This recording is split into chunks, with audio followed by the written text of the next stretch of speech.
यो guys आज वोल्टॅक bye बनलेत fisherman आणि आज ते मच्छी पकडायला गेलेत ते सुद्धा स्वतःच्या बकेट मध्ये. बघूया त्यांना मच्छी भेटते की नाही.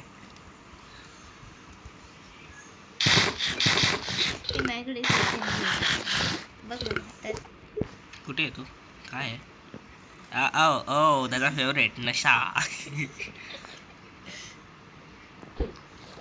वोल्टॅक बायला अजून भेटली नाही वाटतं मच्छी. ओ भेटली भेटली भेटली वोल्टॅक भाईला भेटली. आणि वोल्टॅक भाईला भेटली सॅल्मॉन. गाईज वोल्टॅक भाईकडे आता पर्सनल फिश आहे त्यांची. हे बघा वोल्टॅक तुमच्यासाठी रिवॉर्ड आहे आमच्याकडे. अरे तुमची अरे मारून टाकलं तिला. वोल्टॅक तुमच्यासाठी आमच्याकडे गिफ्ट आहे.